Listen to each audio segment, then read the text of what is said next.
নমস্কার বন্ধুরা, welcome back to the channel. আশা করি আপনারা সবাই খুব ভালো আছেন। আজকে আবার আমরা ফেরত আসছি নতুন একটা রেসিপি নিয়ে, সেটা হচ্ছে পনির টিক্কা। পনির টিক্কা বানানোর জন্য অবশ্যই লাগবে হচ্ছে পনিরগুলোকে প্রথমে এরকম ছোট ছোট করে পিস পিস করে কেটে নিতে হবে। তারপর লাগবে বেসন, তারপর লাগবে হচ্ছে টক দই, সাথে লাগবে হচ্ছে লেবু, পেঁয়াজ, টমেটো, ক্যাপসিকাম, কস্তুরি মেথি, তেল, কাশ্মীরি লঙ্কা গুঁড়ো, আদা, কাঁচা লঙ্কা, রসুন বাটা, হলুদ গুঁড়ো, লবণ, জিরে, ধনে গুঁড়ো। প্রথমে গ্যাস জেলে একটা ফ্রাইং প্যান বসিয়ে নিতে হবে। এবার ফ্রাইং প্যানের মধ্যে দিয়ে দিতে হবে তেল পরিমাণ মতো।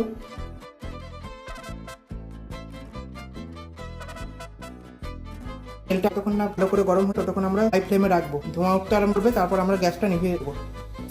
তেল গরম হয়ে গেছে, আপনারা ধোঁয়া ওটা দেখতে পাচ্ছেন কিনা জানি না, দেখুন যেমন ধোঁয়া উঠছে। এবার আমরা গ্যাসটা বন্ধ করে দেবো। তেলটা এখন গরম আছে, আমরা 2-3 মিনিট ওয়েট করবো তেলটা ঠান্ডা হোক। তেলটা কিছুটা ঠান্ডা হয়ে গেছে, এর মধ্যে দিয়ে দিচ্ছি 2 চামচ বেসন। ভালো করে এটাকে নাড়তে হবে যাতে বেসনটা রেডি হয়ে যায়। এতে বেসনের ভুনা তৈরি করব।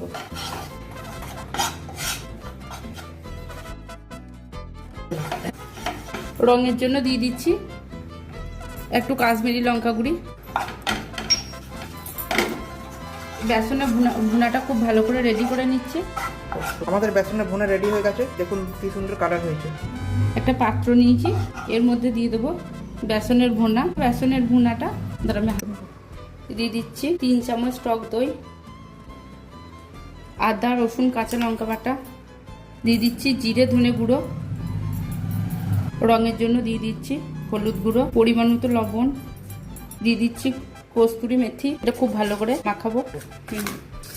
এরপর এই মশলাটা, এরপর এই সমস্ত উপকরণগুলোকে একসাথে খুব ভালো করে মেখে নিতে হবে।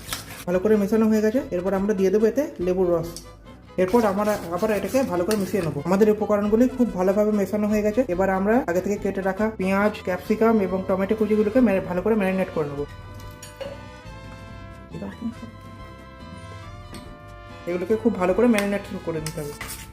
আমাদের ভেজিটেবলসগুলো সব ভালো করে মাখানো হয়ে গেছে। এবার আমরা এর মধ্যে দিয়ে দেবো আগে থেকে কেটে রাখা পনিরগুলোকে আমরা এর মধ্যে ভালো করে মাখিয়ে নেবো যাতে ম্যারিনেশন হয়। ঠিক আছে, আমাদের উপকরণগুলি সব ভালো করে মাখানো হয়ে গেছে। এবার এটাকে আমরা 2 ঘন্টা রেখে দেবো ম্যারিনেশন হওয়ার জন্য। 2 ঘন্টা পর চলে এলাম আমরা, দেখি কেমন হয়েছে। কি সুবাস বেরিয়েছে। নিয়ে নিয়েছি 2টো শিক, দুজনে দুটো। এরপর পেঁয়াজ,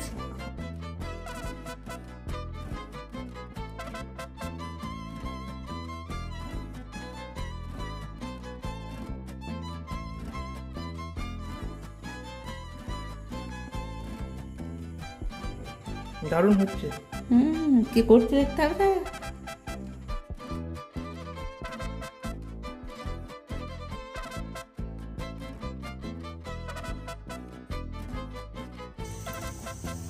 ব্যাস, আমার স্টিক রেডি।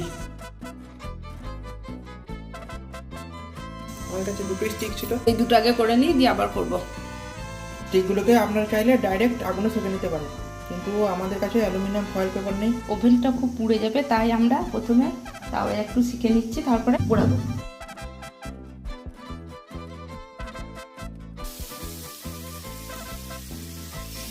স্টিকগুলোকে একটু ভেজে নিলে এর মধ্যে থেকে কাঁচা কাঁচা গন্ধটা চলে যাবে।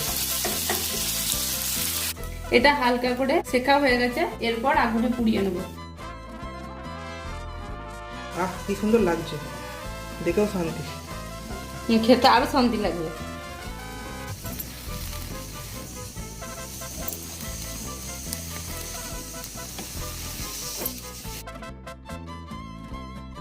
স্টিকটা খুব ভালো করে সেকা হয়ে গেছে, এবারে আমরা এটাকে নামিয়ে নেব। পরের স্টিকটাও এরকম করে একইভাবে খেয়ে নেবো আমরা।